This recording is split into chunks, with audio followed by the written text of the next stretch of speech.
Ya. Assalamualaikum warahmatullahi wabarakatuh.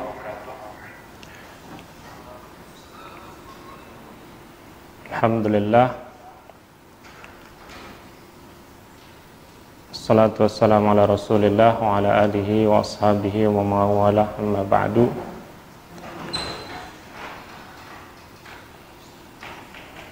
Anaknya Ana butuh dengar.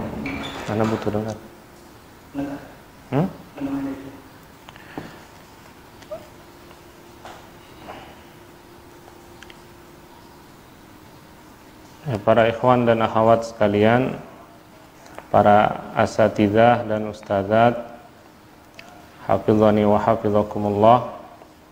Alhamdulillah, pada pagi menjelang siang ini kita bisa dikumpulkan dan dipertemukan oleh Allah Subhanahu wa taala melalui media ini untuk sama-sama melaksanakan program yang sangat mulia, yaitu bermajelis sesuai dengan keadaan dan kondisi serta fasilitas yang Allah Ta'ala mudahkan pada kita. Mudah-mudahan majelis kita dari jarak jauh seperti ini tetap diberkahi oleh Allah Subhanahu wa Ta'ala sebagaimana kita bermajelis di satu tempat. Alhamdulillah, tadi ya sama-sama kita sudah dengarkan. Kami dari awal tadi sudah menyimak penyampaian yang telah disampaikan oleh Ustadz kita, Ustadz Askar Yaman, hafizahullahu ta'ala. Semoga apa yang kita simak dan dengarkan tadi bermanfaat bagi kehidupan kita dan diberkahi oleh Allah Subhanahu wa ta'ala. Apa yang akan kami sampaikan pada kesempatan ini, ya tentunya yang paling utama, manfaatnya mudah-mudahan bisa kami dapatkan sendiri dan bisa kita ambil faedahnya juga bagi para ikhwan dan akhwat yang mengikuti kegiatan ini. Kami diminta untuk menyampaikan materi tentang mulia bersama Al-Quran, dan sebelumnya kami ingin bertanya dulu batas waktu materinya. Ini panitia kira-kira sampai jam berapa?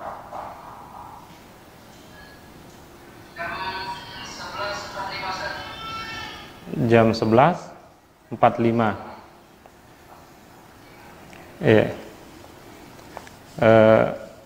Iya. Jadi kami lanjut atau langsung saja untuk menyingkat waktu. Dan kami sebelumnya mohon maaf ya, karena mungkin ini pertama kali kami menyampaikan materi lewat Zoom meeting ini.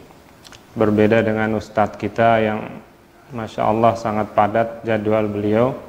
Adapun kami ini yang pertama, sehingga kami mohon maaf jika ada kurang lancar dan sebagainya. Semoga ini bisa dimaklumi. Berbicara tentang mulia dengan Al-Quran, maka tidak lepas dari kemuliaan Al-Quran itu sendiri. Sesungguhnya kalau ada yang bertanya, apakah sesuatu yang paling mulia di atas muka bumi ini, maka jawabannya adalah Al-Quran. Tidak ada sesuatu di atas muka bumi ini yang lebih mulia dari Al-Quran. Tidak ada secara mutlak, apapun itu, tidak ada sesuatu yang lebih mulia dari Al-Quran. Kita mau sebutkan Masjidil Haram dengan Ka'bahnya, mau sebutkan para nabi, siapapun, tidak ada sesuatu yang lebih mulia di atas muka bumi ini dari Al-Quran. Kenapa demikian? Karena Al-Quran adalah kalamullah, bukan makhluk. Dia adalah firman Allah Subhanahu wa ta'ala. Allah Ta'ala mengucapkannya dengan lafaznya yang diturunkan ke muka bumi ini kepada Nabi kita sallallahu alaihi wasallam. Bahkan segala sesuatu yang dikatakan mulia di atas muka bumi ini, kemuliaan itu didapatkan tiada lain karena berhubungan dengan Al-Quran. Tidak ada kemuliaan di atas muka bumi ini, atau tidak ada sesuatu yang dianggap mulia kecuali sebabnya adalah karena keterhubungan dan keterkaitannya dengan Al-Quran. Malam paling mulia Lailatul Qadar, karena di malam itu Al-Quran diturunkan. Malaikat yang paling mulia Jibril alaihissalam, karena dialah yang membawa wahyu Allah Al-Quran ini kepada Nabi sallallahu alaihi wasallam. Nabi Muhammad sallallahu alaihi wasallam menjadi nabi yang paling mulia karena kepada beliau Allah menurunkan Al-Quran ini, dan umat Nabi Muhammad sallallahu alaihi wasallam menjadi umat yang paling mulia karena kepada mereka diturunkan Al-Quran. Dan Mekkah, Madinah, tempat yang paling mulia Allah pilih sebagai tempat turunnya wahyu Al-Quran ini. Dan bahkan kertas lembaran yang paling mulia adalah lembaran yang di dalamnya ditulis ayat-ayat Allah Subhanahu wa taala. Kitab yang paling mulia adalah kitab yang isinya adalah Al-Quran. Oleh karenanya para ulama mengatakan bahwa siapa yang membuang lembaran yang di dalamnya ada Al-Quran secara sengaja, maka dia dihukumi kafir. Ditaruh di tempat sampah, di tempat yang kotor, maka ini dihukumi oleh kafir oleh para ulama. Seandainya lembaran-lembaran Al-Quran ini tidak ada tulisan Al-Qurannya, maka mau diapakan tidak ada masalah. Tapi ketika ditulis di lembaran tersebut Al-Quran, ayat-ayat Allah ini, maka dia menjadi kertas yang paling mulia. Dia menjadi kertas yang paling mulia. Begitu juga manusia. Manusia yang paling mulia adalah manusia yang di dalam dirinya ada Al-Quran. Manusia yang di dalam dirinya ada Al-Quran. Karena Al-Quran ini sekali lagi merupakan kalamullah, kalimat Allah Subhanahu wa ta'ala. Oleh karenanya Abdullah bin Mas'ud radhiyallahu ta'ala anhu, salah seorang ahli Quran dari kalangan sahabat Rasulullah sallallahu alaihi wasallam, mengatakan, man kana yuhibbu an ya'lama annahu yuhibbullaha falya'rid nafsahu 'alal Qur'an. Siapa yang ingin mengetahui apakah dia itu cinta kepada Allah, maka hendaknya dia lihat bagaimana hubungannya dengan Al-Quran. Siapa yang ingin tahu apakah saya ini cinta kepada Allah, maka lihat bagaimana kita dengan Al-Quran. Fa in ahabbal Qur'ana fa huwa yuhibbullah. Jika dia cinta kepada Al-Quran, maka sesungguhnya dia cinta kepada Allah.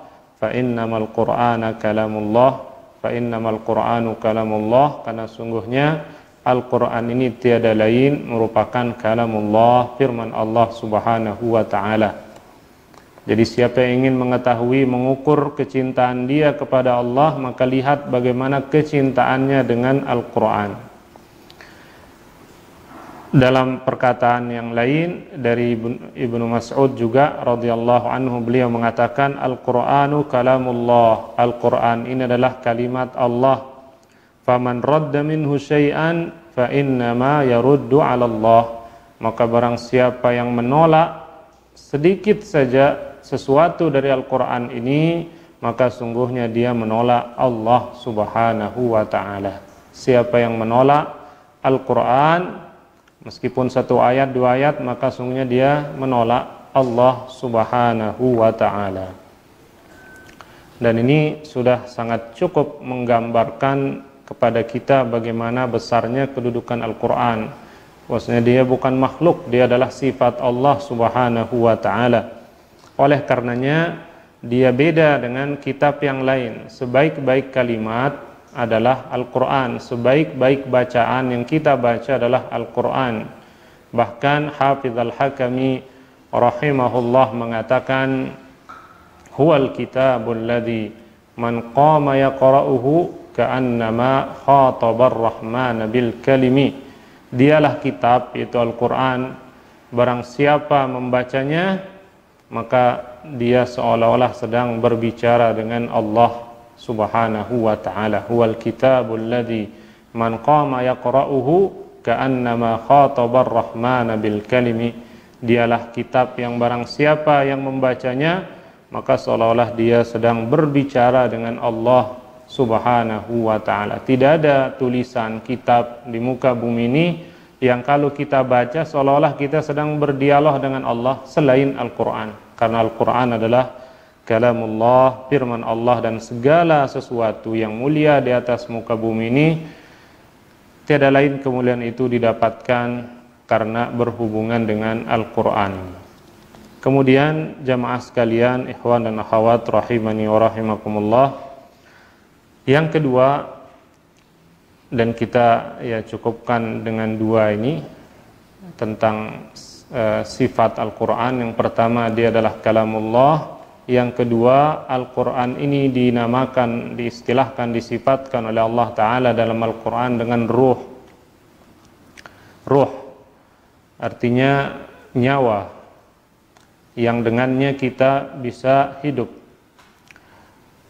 Allah Subhanahu wa ta'ala berfirman sebagaimana dalam surah Asy-Syura ayat 52, wa kadzalika auhayna ilaika ruhan min amrina, wa kadzalika auhayna ilaika ruham min amrina, dan demikian pula kami wahyukan kepadamu wahai Nabi Muhammad sallallahu alaihi wasallam ruh. Demikian pula kami wahyukan kepadamu ruhan. Maksud dari ruh di sini adalah Al-Quran. Dan ini sebagaimana juga di awal surah An-Nahl. Yunazzilul malaikata birruh. Dialah Allah Ta'ala yang telah menurunkan malaikat Jibril alaihissalam birruh, dengan membawa ruh. Ruh di sini maksudnya adalah Al-Quran. Kata Abdullah bin Muslim bin Qutaibah rahimahullah, beliau mengatakan wa kalamullahi ruhun, dan kalamullah Al-Quran ini adalah ruh, nyawa. Kenapa dinamakan demikian? Li'annahu hayatun minal jahli wa mautil kufri. Karena dengan Al-Quran inilah kita menjadi hidup dari kebodohan dan hidup dari kekufuran. Makanya di dalam Al-Quran Allah Ta'ala menyifatkan orang kafir itu sebagai orang mati. Amwatun ghairu ahya. Mereka adalah orang-orang mati, bukan hidup, meskipun badan mereka hidup. Maksudnya mereka adalah orang yang mati hatinya. Setiap orang yang tidak menerima Al-Quran, tidak beriman dengan Al-Quran, maka sungguhnya dia seperti orang yang mati, seperti jasad yang tidak punya ruh, tidak ada faedah dan manfaatnya. Kata Al-Jassas rahimahullah dalam kitab beliau Ahkamul Quran, sammahu ruhan, Allah Ta'ala menamakan Al-Quran ini dengan ruh, nyawa, tasbihan biruhil hayawan alladhi bihi yahya. Ini dalam rangka menyerupakan, menyamakan antara Al-Quran dengan ruh yang ada pada makhluk hidup, yang dengannya makhluk hidup bisa hidup. Jadi tanpa nyawa kita, jasad kita ini tidak ada artinya di atas muka bumi ini. Begitu juga tanpa Al-Quran, kehidupan kita menjadi kehidupan yang sia-sia. Oleh karenanya jemaah sekalian, nikmat diberikannya kita hidup oleh Allah Ta'ala, udara, air, dan berbagai fasilitas ini adalah nikmat besar. Tapi nikmat yang lebih besar dari itu semua adalah nikmat diberikannya kita Al-Quran ini. Oleh karenanya kita silahkan buka di surah Ar-Rahman, ketika Allah Ta'ala menyebutkan di surah Ar-Rahman nikmat-nikmatnya. Yang pertama kali Allah sebutkan nikmat adalah Ar-Rahman, 'allamal Qur'an, khalaqal insan. Di sini Allah Ta'ala menyebutkan Ar-Rahman, Allah yang maha pengasih, allamal Qur'an, yang telah mengajarkan Al-Quran, khalaqal insan, yang telah menciptakan manusia. Di sini didahulukan penyebutan Al-Quran. Allah mengajarkan Al-Quran, menurunkan Al-Quran, memudahkan Al-Quran, didahulukan disebutkan oleh Allah dari nikmat khalq, penciptaan, menunjukkan bahwa nikmat Al-Quran ini jauh lebih besar dari nikmat penciptaan, karena tidak ada gunanya keberadaan kita di dunia ini jika tanpa Al-Quran. Al-Quranlah yang membedakan antara manusia dengan hewan binatang. Makanya ulama kita mengatakan laulal ulama lasaran nasu mislal bahaim. Seandainya bukan karena adanya ulama yang mengajarkan Al-Quran, menjelaskan makna Al-Quran, maka manusia ini seperti binatang. Tadi sama-sama kita simak penjelasan dari Ustadz kita tentang bagaimana pengaruhnya jika seorang jauh dari Al-Quran, dengan narkobanya, dengan zinanya dan sebagainya. Perbuatan manusia bisa lebih buruk dari binatang jika manusia ini jauh dari Al-Quran. Tapi jika mereka dekat dengan Al-Quran, hidup dengan Al-Quran, maka mereka bisa lebih mulia dari malaikat-malaikat Allah Subhanahu wa ta'ala. Begitu juga di surah An-Nahl. Surah An-Nahl dinamakan juga oleh para ulama dengan surah An-Ni'am, surah nikmat-nikmat, karena di situ di surah An-Nahl itu banyak disebutkan nikmat-nikmat. Nikmat kendaraan, nikmat kapal, nikmat madu, nikmat pakaian, nikmat tempat tinggal, sangat banyak.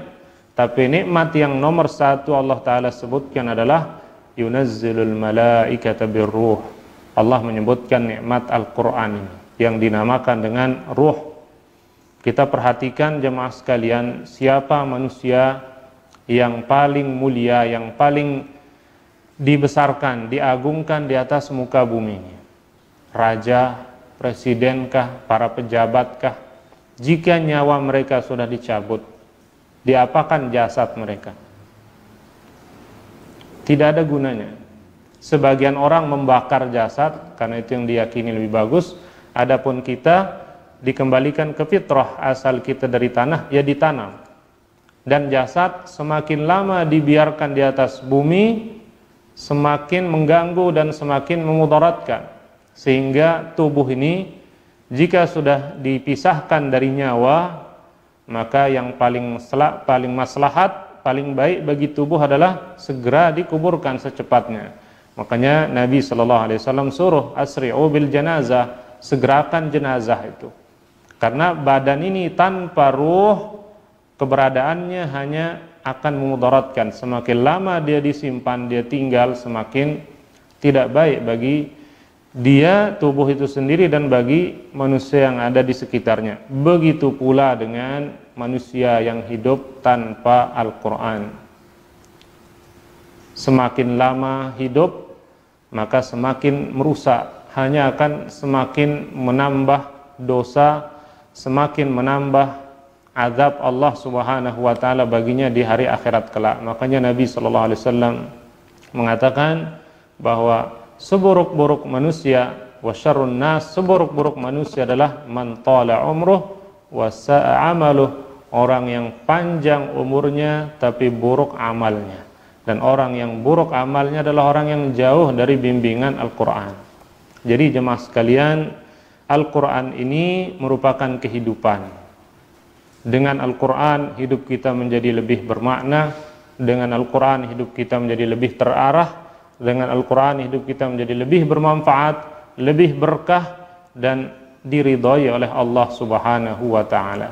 Adapun hidup tanpa Al-Quran, maka seperti jasad tanpa ruh, keberadaannya hanya mendatangkan mudarat. Semakin lama kita hidup hanya untuk mengumpulkan berbagai dosa yang menyebabkan Allah Ta'ala murka dengan kita.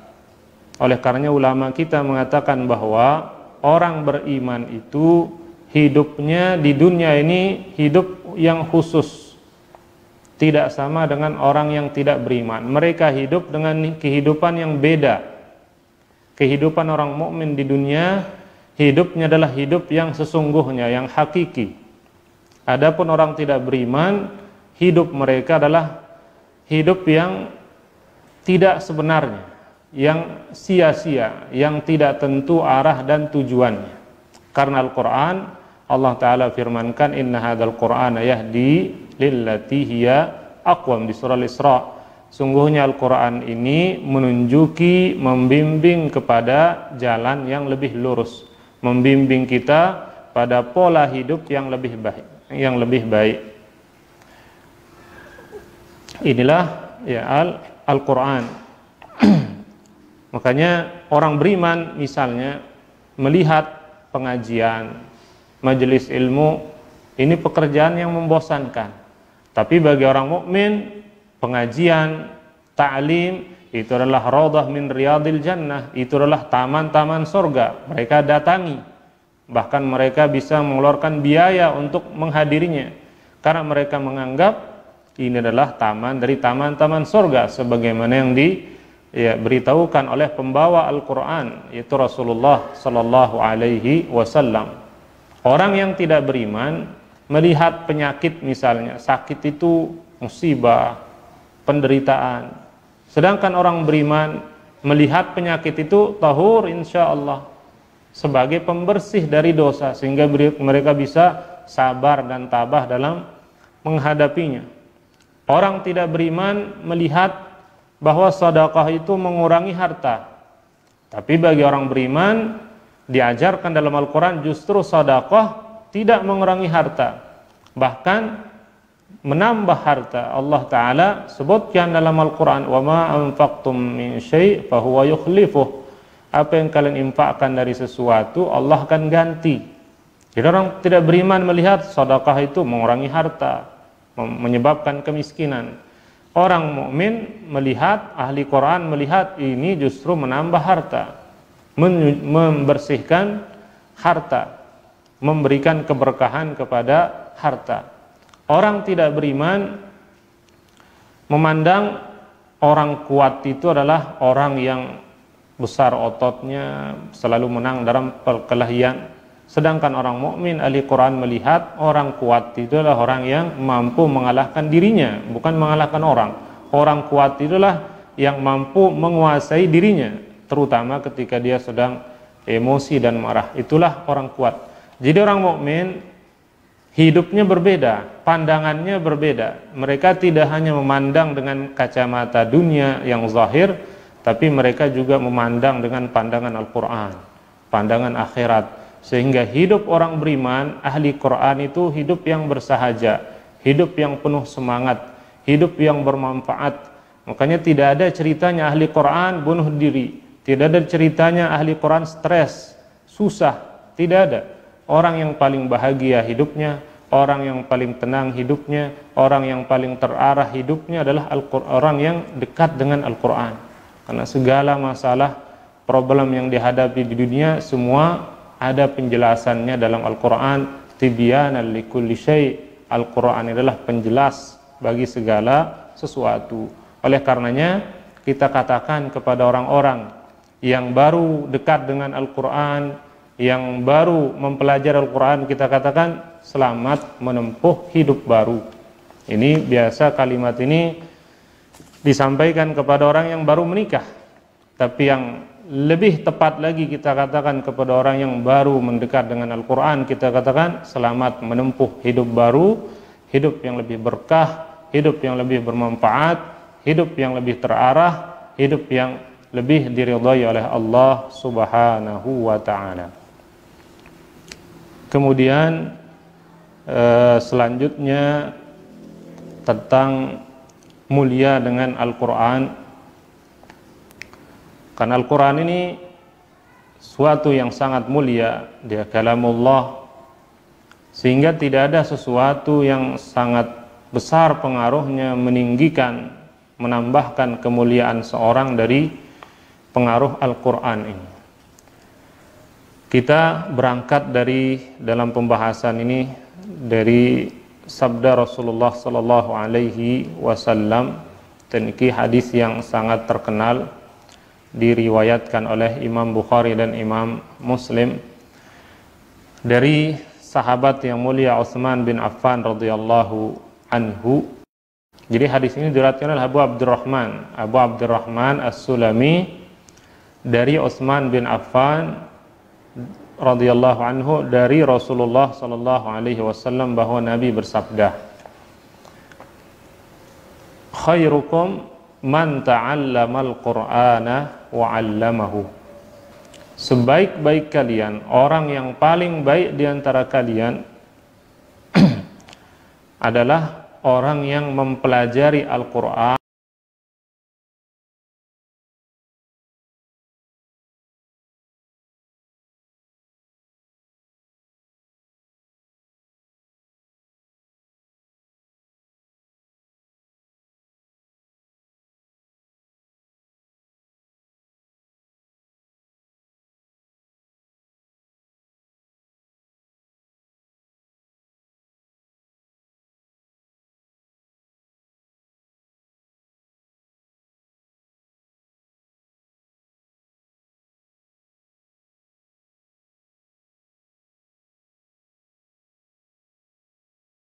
imma menjadi orang yang mempelajari Al-Quran atau mengajarkan. Dan semakin sempurna kebaikan yang kita dapatkan dalam hadis ini jika kita mengerjakan dua-duanya. Kita mempelajarinya dan kita mengajarkannya. Abu Abdurrahman As-Sulami radhiyallahu anhu yang mendengar mendapatkan hadis ini dari Utsman bin Affan radhiyallahu anhu, beliau mengatakan, fadzalika aq'adani maq'adi hadza. Hadis inilah yang membuat aku tetap duduk di tempat ini. Abu Abdurrahman As-Sulami, seorang ahli Quran yang menghabiskan umurnya mengajarkan Al-Quran di masjid besar di Kufah dari zaman khilafah Utsman sampai Hajjaj bin Yusuf memimpin Irak, menjadi gubernur di Irak. Dari zaman Utsman bin Affan menjadi khalifah sampai Hajjaj bin Yusuf memimpin di Kufah, rentan waktu ini Abu Abdurrahman As-Sulami mengajar Al-Quran di masjid. Dan itu rentangnya dihitung oleh ulama kita, di antaranya Ibnu Hajar rahimahullah, antara 30 tahun sampai 70 tahun. Dan sebagian ulama mengatakan kurang lebih 40 tahun.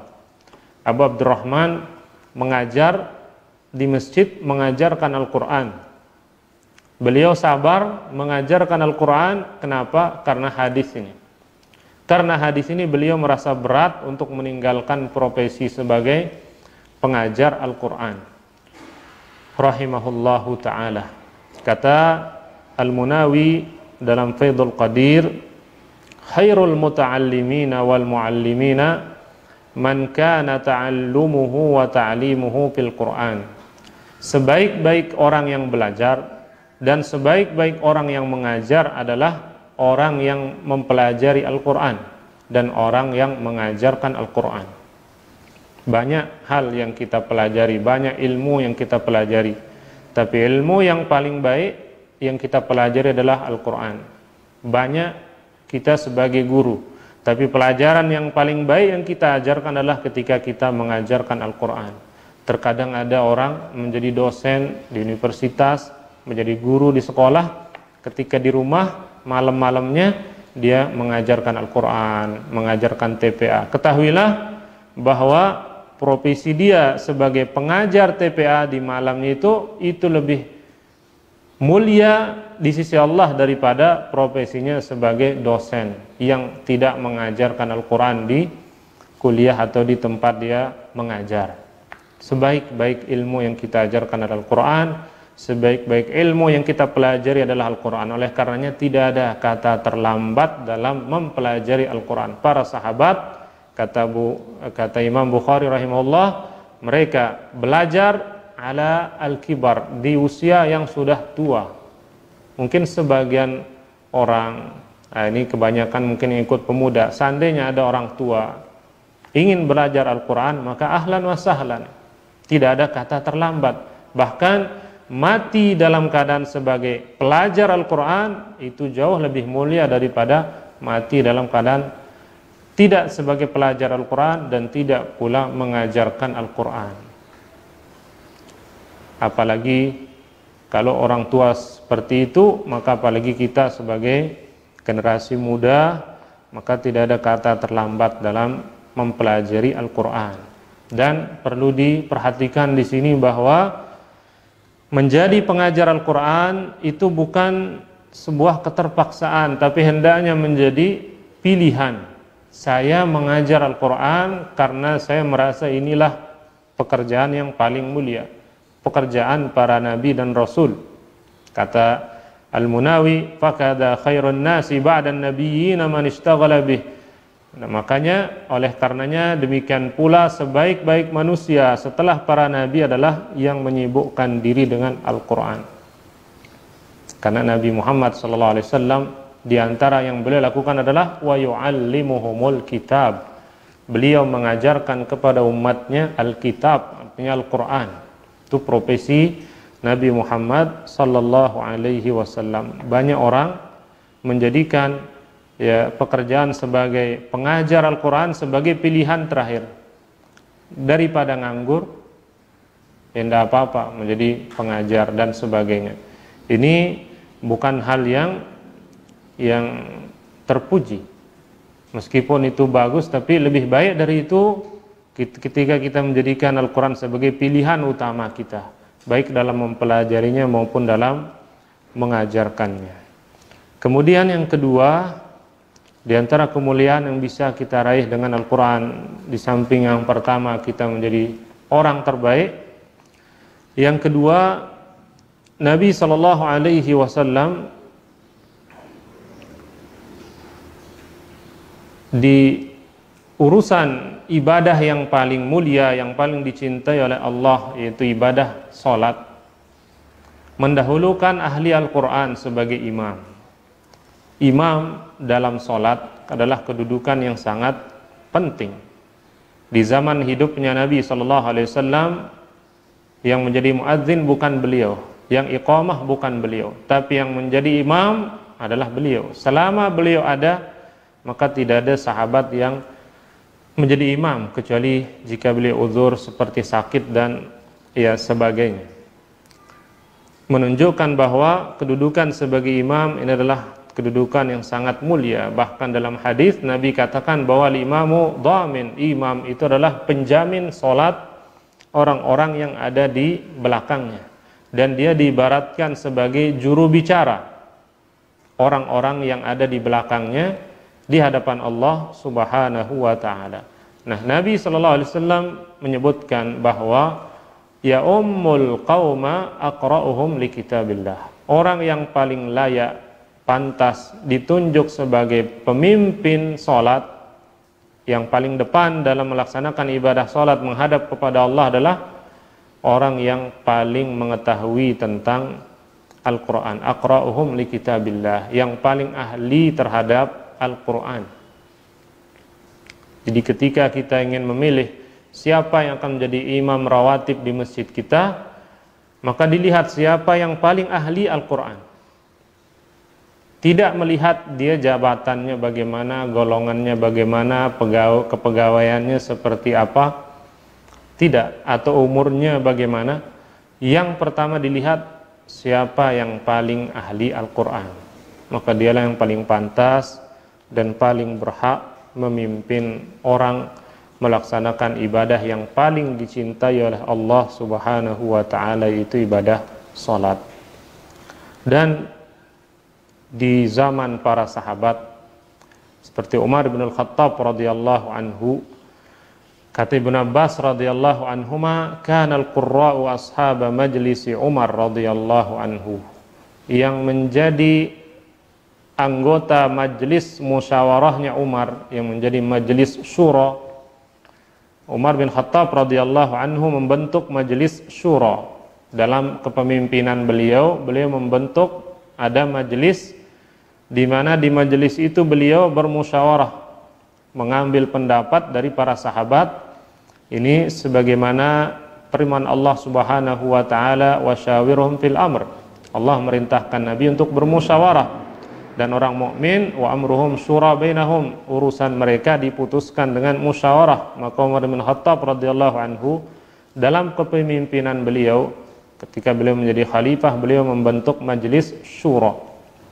Siapa yang terpilih menjadi majelis syura beliau, majelis orang-orang yang beliau kumpulkan untuk dimintai pendapatnya dalam menyelesaikan urusan umat, yang dipilih adalah al-qurra, para ahli Al-Quran, orang-orang yang hafal Al-Quran, orang-orang yang paham Al-Quran, karena mereka lah orang yang paling lurus pendapatnya. Karena mereka ahli Al-Quran, tentunya pendapat mereka tidak akan melenceng keluar dari Al-Quran. Dan ini kuhulan kanu au syubbanan, tanpa melihat usia. Sampai-sampai Abdullah bin Abbas radhiyallahu anhuma yang masih sangat belia, masih sangat muda, dimasukkan oleh Umar ke dalam majelis ini. Sampai sebagian sahabat merasa keberatan, kami juga punya anak yang seusia dengan ini, kenapa dia dimasukkan padahal masih muda? Maka Umar bin Khattab radhiyallahu anhu menyebutkan alasannya karena Ibnu Abbas adalah sahabat yang sangat paham dengan kitabullah, dengan Al-Quran, dan diadakan tes oleh Umar bin Khattab mengetes kehebatan pemahaman Ibnu Abbas terhadap Al-Quran dibandingkan sahabat yang lain, sehingga kemudian mereka menerima beliau radhiyallahu anhumah.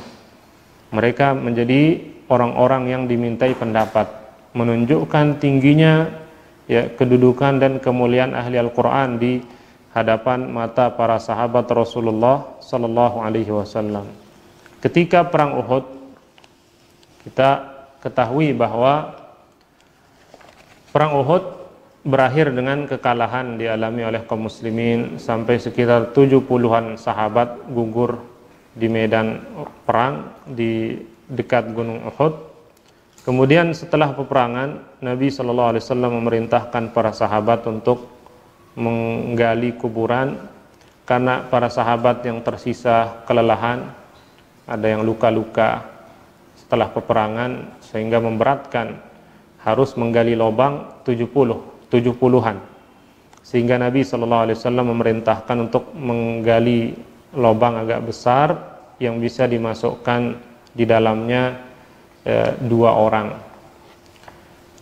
Lubang sudah selesai, galian sudah diselesaikan, dan waktu pengangkatan jenazah untuk dimasukkan ke lubang kuburan, 1 lubang diisi oleh 2 orang. Nabi sallallahu alaihi wasallam bertanya, ayyuha ulai aktsaru akhdhan lil Qur'an, siapa yang paling banyak Al-Qur'annya, siapa yang paling banyak hafalannya? Fa idza usyira ila ahad, jika ditunjuk kepada salah seorang dari sahabat, maka Nabi suruh dahulukan. Siapa yang paling banyak hafalan Qur'annya, dahulukan, dimasukkan. Maka begitu juga seandainya di tempat kita ada qadarullah meninggal dunia 2 orang atau lebih di hari yang sama dan dikuburkan di waktu yang sama, maka dahulukan menguburkan ahli Al-Quran, karena mereka adalah orang yang didahulukan oleh Rasulullah sallallahu alaihi wasallam, menunjukkan kemuliaannya ahli Al-Quran. Kemudian juga yang menunjukkan mulianya orang yang dekat dengan Al-Quran, orang yang ahli dengan Al-Quran, kisah yang diceritakan oleh Amir bin Wasilah bahwa Nafi' bin Abdul Haris ini gubernur Mekah, ditunjuk oleh Umar bin Khattab radhiyallahu anhu sebagai gubernur di Mekah. Suatu ketika Umar bin Khattab radhiyallahu anhu bertemu dengan Nafi' bin Abdul Haris di sebuah tempat namanya Usfan. Usfan ini kurang lebih jaraknya dari Mekah sekitar 80 kilo. Nama tempat Usfan. Di situ Umar bertemu dengan Nafi' ini, gubernur Mekah. Lalu Umar sebagai khalifah bertanya kepada Nafi', siapa yang man ista'malta ala ahli wadi? Siapa yang engkau tunjuk sebagai penggantimu sementara di Mekah? Karena gubernurnya keluar meninggalkan Mekah, maka harus ada yang ganti mengurus rakyat yang ada di Mekah. Umar bertanya, siapa yang engkau tunjuk di sana sebagai penggantimu? Maka Nafi' bin Abdul Harith mengatakan, Ibnu Abza, saya tunjuk sebagai pengganti saya Ibnu Abza. Lalu Umar bertanya, karena beliau tidak kenal Ibnu Abza ini siapa. Man Ibnu Abza? Ibnu Abza itu siapa? Maka Nafi' mengatakan, maulan min mawalina, dia budak kami. Dia budak kami, salah seorang dari budak kami, keturunan budak. Maka Umar bin Khattab radhiyallahu anhu mengatakan, fasta'malta alaihim maulan, kenapa engkau menunjuk budak sebagai penggantimu? Tidak adakah orang yang lebih hebat dari dia, orang yang lebih mulia? Di sana kan banyak Quraisy, keturunan paling mulia. Kenapa engkau menunjuk Ibnu Abzah sebagai penggantimu sementara? Kata Nafi', innahu qari'un li kitabillahi azza wa jalla wa innahu alimun bil faraid. Dia itu ahli Quran. Qari'un li kitabillah, dia ahli Quran. Dan juga paham ilmu faraid, ilmu warisan, mewaris.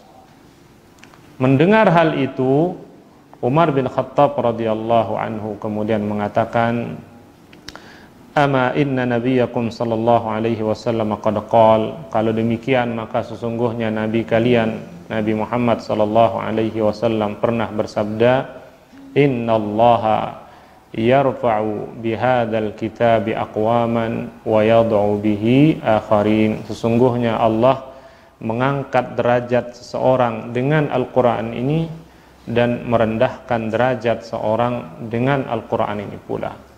Artinya seseorang meskipun dia adalah budak, meskipun dia dari keturunan yang tidak dihormati, tapi dengan Al-Quran dia akan ditinggikan derajatnya, dimuliakan oleh Allah Subhanahu wa ta'ala. Dan seorang meskipun dari keturunan mulia, memiliki kedudukan, kehormatan di hadapan masyarakat tinggi, tapi jika dia jauh dari Al-Quran, jahil dari Al-Quran, wa yadau bihi akharin, maka dia termasuk orang yang direndahkan oleh Allah Ta'ala. Jadi Al-Quran menjadikan orang mulia, dan jauh dari Al-Quran menjadikan orang hina, bukanlah siapa-siapa. Ibnu Mas'ud radhiyallahu anhu, salah seorang sahabat yang bukan dari keturunan yang dimuliakan di Mekah, fisik beliau juga kecil, pendek, dan kurus. Betis beliau sangat kurus, kecil. Sampai-sampai ketika beliau, Ibnu Mas'ud termasuk pelayan Nabi SAW yang mengurus siwak Nabi, alat yang dipakai untuk membersihkan mulut. Suatu ketika beliau mengambilkan, naik pohon untuk mengambilkan siwak untuk Rasulullah SAW. Tiba-tiba bertiup angin sehingga menyingkap betis beliau, terlihatlah betis beliau yang sangat kurus. Para sahabat tertawa, menertawakan betis yang sangat kurus tersebut.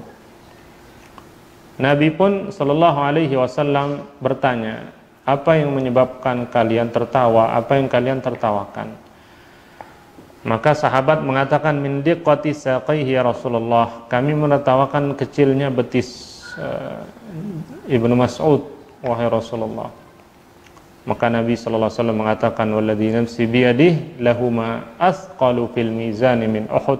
Demi Allah, dua betis yang kecil itu lebih besar, lebih berat pada hari kiamat di atas timbangan dari gunung Uhud.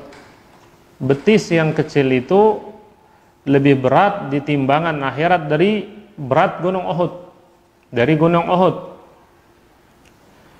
Ini tazkiyah, rekomendasi dari Rasulullah sallallahu alaihi wasallam untuk Ibnu Mas'ud. Kenapa Ibnu Mas'ud mendapatkan kemuliaan seperti itu?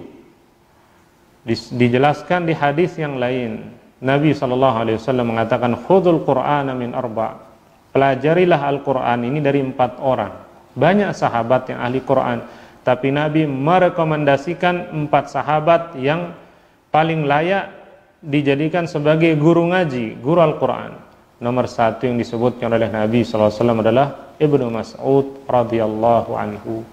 Sampai-sampai Nabi sallallahu alaihi wasallam menyuruh Ibnu Mas'ud membacakan beliau Al-Qur'an. Ibnu Mas'ud malu, "Ya Rasulullah, aqra'u 'alaika wa ilaika unzil." Bagaimana saya membacakanmu Al-Qur'an sementara Al-Qur'an ini turun langsung kepadamu? Nabi katakan, "Inni uhibbu an asma'ahu min ghairi." Saya senang mendengar Al-Qur'an ini dari orang lain. Maka Ibnu Mas'ud membacakan Nabi Al-Qur'an surah An-Nisa sampai Nabi menangis mendengarkan Al-Qur'an yang dibacakan oleh Ibnu Mas'ud radhiyallahu anhu. Seorang Ibnu Mas'ud menjadi ulama, direkomendasikan, dimuliakan oleh Rasulullah sallallahu alaihi wasallam karena Al-Qur'an yang beliau miliki. Oleh karenanya para hadirin, para ikhwan dan akhwat sekalian rahimani wa rahimakumullah, tidak ada kemuliaan dalam hidup kita tanpa Al-Qur'an. Bahkan kita tidak dikatakan hidup jika tidak bersama Al-Qur'an. Hati kita akan mati jika jauh dari Al-Qur'an. Hati kita akan gersang jika tidak disiram dengan Al-Qur'an. Oleh karenanya ya hendaknya kita semangat ya mendekatkan diri kita dengan Al-Qur'an. Mungkin masih ada waktu?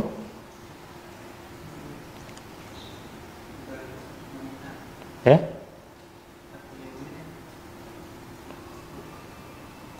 Kita masih punya waktu ya. Kita lanjutkan. Itu tadi sedikit tentang kemuliaan ahli Al-Qur'an. Selanjutnya, apa yang kita bisa dapatkan jika membaca Al-Qur'an atau mempelajarinya? Di samping kedudukan yang mulia menjadi ahli Qur'an. Yang pertama, di surah Ghafir ayat 29 Allah Ta'ala berfirman, "Innal ladzina yatluna kitaballahi wa aqamus salata wa anfaqu mimma razaqnahum sirran wa alaniyah yarjuna tijaratan lan tabur liyuwaffiyahum ujurahum wa yazidahum min fadlih innahu ghafurun syakur." Sesungguhnya orang-orang yang yatluna kitaballah, membaca Al-Qur'an, wa aqamus salah, dan menegakkan salat, wa anfaqu mimma razaqnahum sirran wa alaniyah, dan mereka berinfak dari rezeki yang kami berikan, sirran secara rahasia, wa alaniyah maupun terang-terangan, yarjuna tijaratan lan tabur, mereka lah orang-orang yang mengharapkan perniagaan yang tidak ada ruginya. Liwafiyahum ujurahum, Allah akan sempurnakan balasan bagi mereka, artinya pahala mereka tidak akan kurang. Wa yazidahum min fadlih, bahkan ditambah, mereka akan mendapatkan tambahan. Innahu ghafurun syakur, sesungguhnya Allah Maha Pengampun. Maha Pengampun bagi siapa? Bagi orang yang melakukan ini, bagi orang yang membaca Al-Qur'an. Allah mengampuni orang baca Al-Qur'an, yang sholat, yang bersedekah, syakur, dan maha berterima kasih, membalas bacaan Al-Qur'an mereka, sholat mereka, sedekah mereka sekecil apapun. Mutarrif bin Abdullah Asy-Syikhir rahimahullah, seorang tabi'in yang mulia, jika beliau membaca ayat ini, beliau mengatakan, hadhihi ayatul qurra, ayat ini adalah ayat para pembaca Al-Qur'an. Ayat ini adalah ayatul qurra, ayatnya ahli Qur'an. Jika ada yang bertanya, mana ayat yang dikatakan sebagai ayatul qurra, ayatnya, ayat andalannya para ahli Quran, maka jawabannya ayat di surah Ghafir ini, ayat 29. Dikatakan sebagai ayatul qurra karena di dalamnya disebutkan tentang keutamaan yang sangat besar bagi orang yang membaca Al-Quran. Bagi orang yang membaca Al-Quran, mereka adalah orang-orang yang tidak akan rugi di akhirat, diampuni dosa-dosanya dan diberikan balasan atas bacaan Al-Quran. Nabi SAW juga bersabda, dan ini disinggung tadi oleh Ustadz kita dalam hadis yang diriwayatkan oleh Imam At-Tirmidzi rahimahullah dari sahabat yang mulia Abdullah bin Mas'ud, ahli Al-Quran. Abdullah bin Mas'ud radhiyallahu anhu meriwayatkan bahwa Nabi SAW bersabda, "Iqra'u man qara'a harfan min kitabillah, man qara'a harfan min kitabillah." Barang siapa yang membaca satu huruf dari kitabullah, dari Al-Quran, falahu bihi hasanah, maka baginya satu pahala. Setiap huruf mendapatkan pahala. Wal hasanatu bi asyri amsalihha, dan satu pahala itu dilipat gandakan menjadi 10. La aqulu alif lam mim harf, aku tidak mengatakan alif lam mim itu satu huruf, walakin alifun harfun wa lamun harfun wa mimun harfun, tapi alif itu satu huruf, lam satu huruf, mim satu huruf. Jadi alif lam mim 3 huruf kali 10, 30 pahala. Dan ini tidak dipersyaratkan harus mengetahui makna, meskipun kita tidak mengetahui maknanya. Makanya di sini sangat luar biasa Nabi SAW mencontohkan kita dengan ayat yang maknanya tidak diketahui, yang dirahasiakan, yang menunjukkan ijaz Al-Quran. Alif lam mim, apa arti alif lam mim? Diperselisihkan oleh para ulama. Maksudnya apa? Adapun artinya maka tidak ada artinya, karena dia huruf muqatta'ah, huruf hijaiyah. Alif lam mim, ini huruf, maknanya tidak diketahui, tidak ada. Tapi maksudnya itu yang diperdebatkan oleh para ahli tafsir. Tapi di sini ingin kita ambil adalah, jadi ayat yang kita baca, meskipun tidak kita pahami maknanya, kita mendapatkan keutamaan ini. Satu huruf mendapatkan 10 kebaikan, 10 pahala, meskipun kita tidak paham artinya. Dan ini banyak ditanyakan oleh orang, bagaimana orang yang membaca Al-Quran tapi tidak paham artinya, apakah dia dapat keutamaan pahala seperti dalam hadis itu? Iya, karena Nabi contohkan di sini alif lam mim yang tidak ada artinya, tidak ada artinya secara bahasa, tapi memiliki maksud jelas, karena tidak ada yang sia-sia dalam Al-Quran. Dia punya maksud, tapi artinya ini huruf. Meskipun demikian, membacanya mendapatkan pahala. Dan ini kata ahlul ilmi, membaca dalam rangka apapun. Orang yang sedang menghafal, dia akan butuh banyak mengulang. Misalnya dia menghafal amma yatasaalun, amma yatasaalun, amma yatasaalun, amma yatasaalun. Setiap kali dia mengulang membaca ayat ini, setiap itu dia dihitung pahalanya, dihitung ganjarannya. Atau seorang ustadz atau seorang yang menasihati temannya lalu berdalil dengan ayat, dia sebut ayat, dapat dia keutamaan membaca ini. Bahkan seseorang mengatakan Bismillahirrahmanirrahim, dan Bismillahirrahmanirrahim adalah bagian dari Al-Quran, dia juga dapat keutamaan yang disebutkan dalam hadis ini. Satu hurufnya dilipat gandakan menjadi 10 pahala. Atau yang murajaah hafalan Al-Quran, yang memurajaah, masuk dia dalam hadis ini. Bagaimanapun bentuk bacaan kita, baik kita menghafal atau bacaan biasa atau murajaah atau berdalil dengan Al-Quran, semuanya diharapkan mendapatkan keutamaan dalam hadis ini. Satu huruf mendatangkan 10 kebaikan.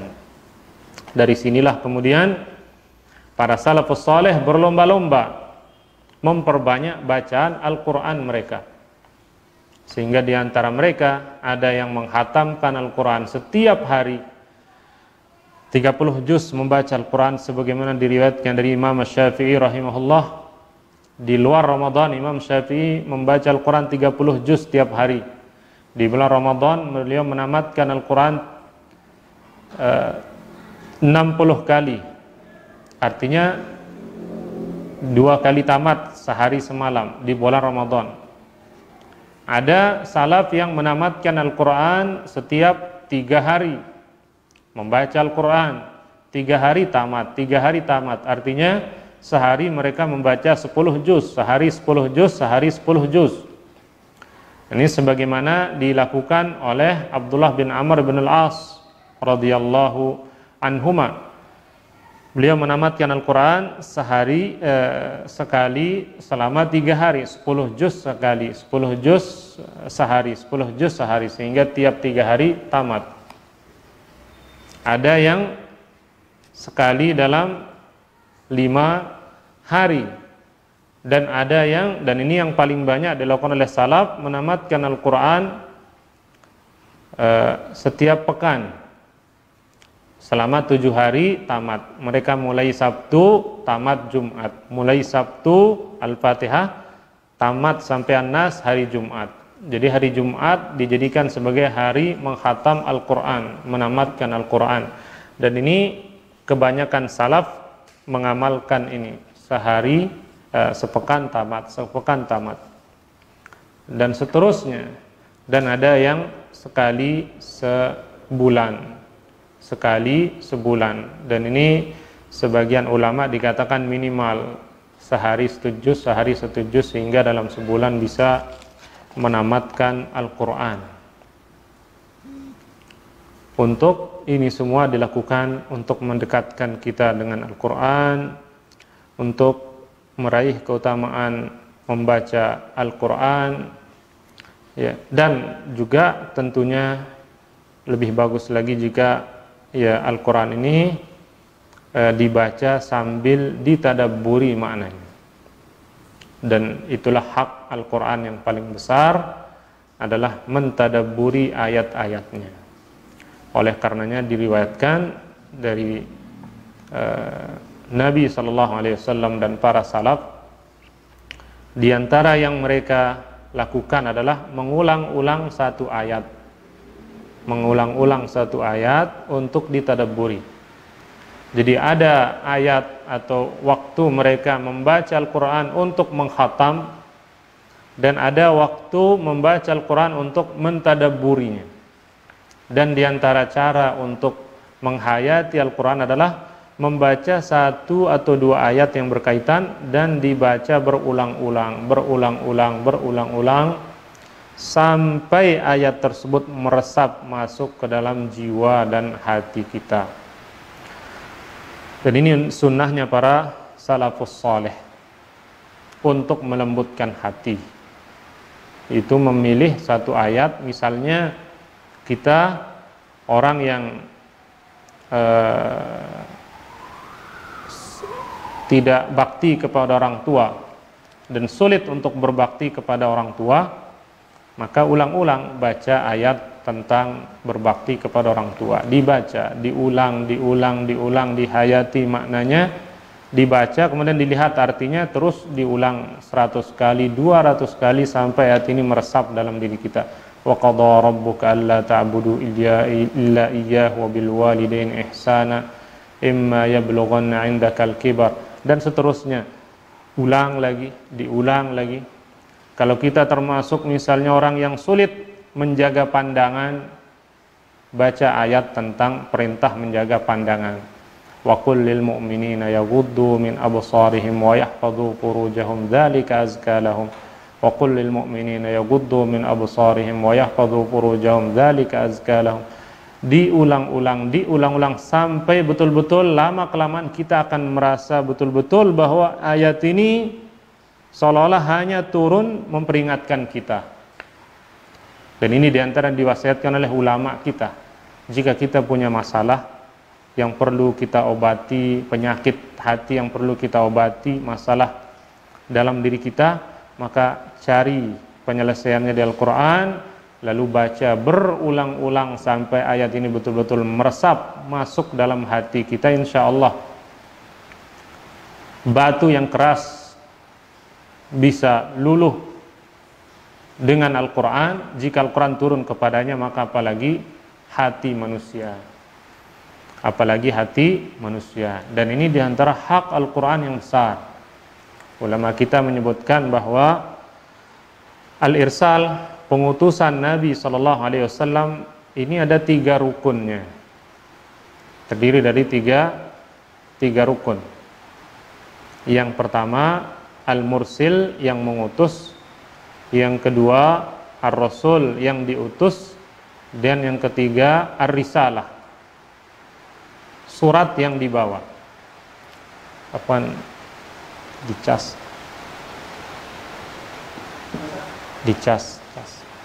Surat yang dibawa. Al-mursil, rukun pengutusan. Al-mursil, yang mengutus. Kemudian ar-rasul, mursal, yang diutus. Kemudian ar-risalah, apa yang dibawa oleh utusan. Al-mursil adalah Allah Subhanahu wa ta'ala. Al-mursal, yang diutus adalah Nabi Muhammad SAW. Ar-risalah, yang dibawa oleh utusan ini adalah Al-Quran, Kitabullah. Dan ketiga ini masing-masing punya hak yang harus kita tunaikan. Hak Allah Ta'ala sebagai pengutus, mursil, yang mengirim Al-Quran ini. Al-Quran dinamakan juga istilahkan oleh para salaf sebagai risalah, surat dari Allah. Allah yang mengutus, mengirim surat ini. Haknya adalah Allah sebutkan dalam Al-Quran, wa ma khalaqtul jinna wal insa illa liya'budun. Aku tidaklah menciptakan jin dan manusia kecuali untuk liya'budun, agar mereka menyembahku. Liya'budun. Jadi hak Allah adalah disembah. Kemudian yang kedua, Rasul sebagai utusan yang diutus oleh Allah membawa Al-Quran ini, haknya untuk diapakan? Wa ma arsalna mir rasulin illa liyuta'. Tidaklah kami mengutus Rasul, utusan, kecuali untuk ditaati. Jadi hak Rasul yang paling besar adalah yuta', untuk ditaati. Bukan untuk disanjung-sanjung, dipuji-puji, itu hak Allah, tapi yang hak Nabi. Tapi yang paling besar adalah hak Nabi, liyuta', untuk diikuti. Allah liya'budun, untuk disembah. Nabi liyuta', untuk diikuti.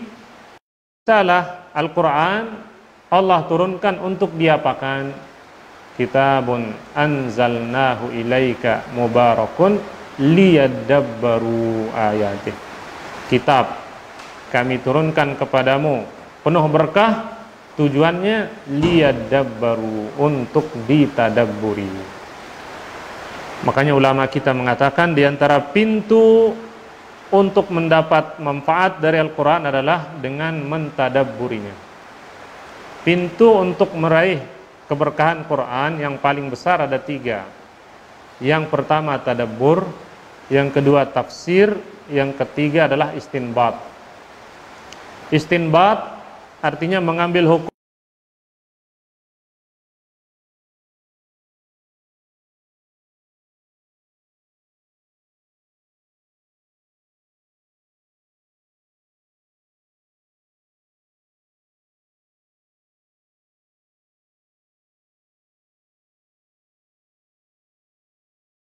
untuk para ulama secara umum. Makanya kitab tafsir sangat banyak. Setiap masa ada saja ulama yang menafsirkan Al-Quran.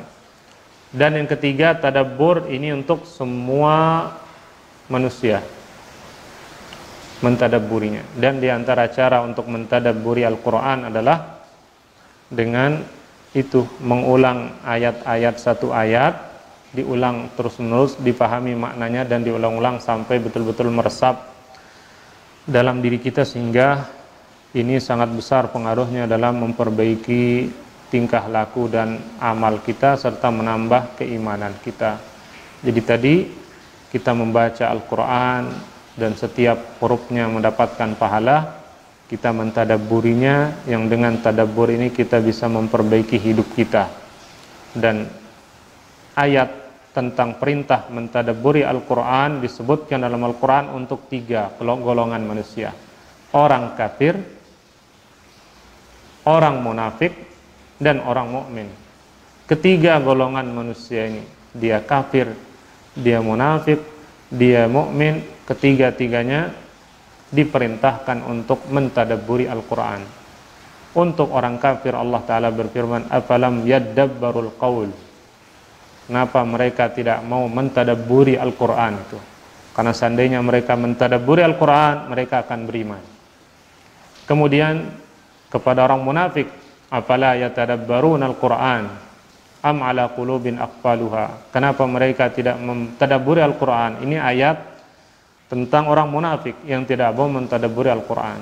Dan kepada orang mukmin, ayat yang kita baca tadi, kitabun anzalnahu ilaika mubarakun liyadabbaru ayatih, untuk ditadabburi ayat-ayatnya.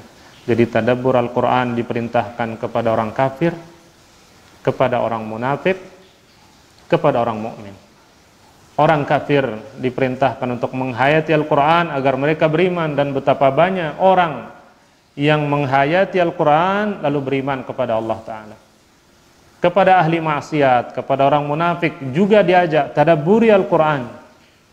Betapa banyak orang yang setelah mentadabburi Al-Quran, dia pun taubat dari maksiatnya. Dan kepada orang mukmin juga diperintahkan untuk mentadabburi Al-Quran agar iman mereka bertambah dan tetap kokoh di atas keimanan. Jadi ini yang bisa, beberapa hal yang berkaitan dengan kemuliaan Al-Quran yang bisa kita sampaikan. Adapun kemuliaan di akhirat, maka tentunya ya lebih besar lagi. Tidak ada orang yang lebih mulia di akhirat dari Al-Quran. Bahkan kedudukan seorang di surga itu diukur dari hafalannya terhadap Al-Quran di dunia ini. Hafalannya terhadap Al-Quran di dunia ini. Dan di padang mahsyar nanti orang yang ahli Al-Quran, bersahabat dengan Al-Quran, akan dibantu oleh Al-Quran, diberikan syafaat sehingga bisa mereka selamat di hari tersebut. Iqra'ul Quran fa innahu ya'ti yaumal qiyamati syafi'an li ashabih. Bacalah Al-Quran karena sungguhnya dia datang pada hari kiamat sebagai pemberi syafaat bagi sahabat-sahabatnya. Ini yang bisa kami sampaikan, semoga bermanfaat, dan kurang lebihnya kami mohon maaf. Wallahu ta'ala a'la wa a'lam. Wa sallallahu wa sallam ala nabiyyina Muhammad walhamdulillahi rabbil alamin.